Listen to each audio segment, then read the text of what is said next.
ikosa ryambayeho rikambabaza eh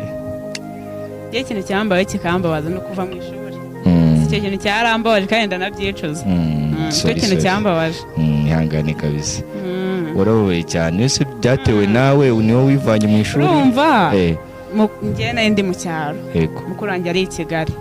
inza kumusura muri vakanse yo mu wa gatandatu primaire twarakoze icya leta yongera ndamanuka amanota yarasohotse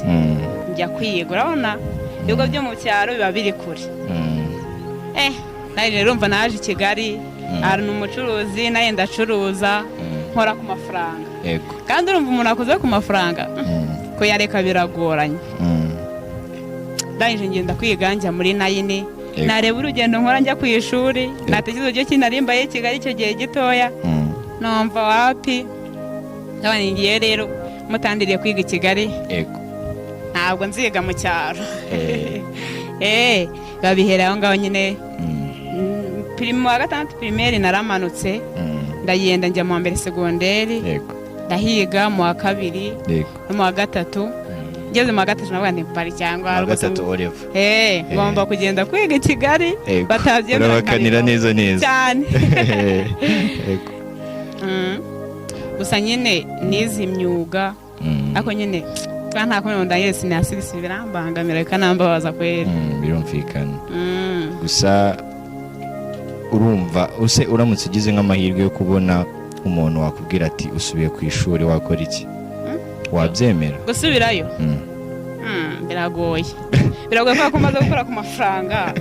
biragoye gutegereza kujya kwicara ku ntebe y'ishuri ninjiza amafaranga buri munsi byangora pe biragoye okay wambwiye ko witwa Mwiza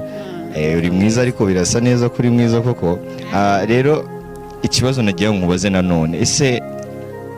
umaje kutubwira ko ikintu cyakubabaje cyane nuko nyine wavuye mu ishuri ese wagira nk'abahe bantu inama ku bantu baretse ishuri cyangwa badakunda ishuri ni nk'inama wabagira ngewe inama nagira abantu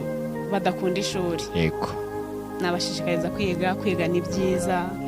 ukamenya indimi ukamenya ubumenyi ukagira ubumenyi umenya urumva iyo uzi indimi warize ukajya no mu kindi gihugu biragufasha cyane kuko iyo uri ahandi hantu ukajya bavuga ibintu utumva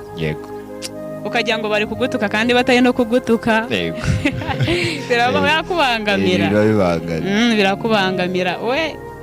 abana nagira inama biga nabashishikariza kwiga ni byiza pe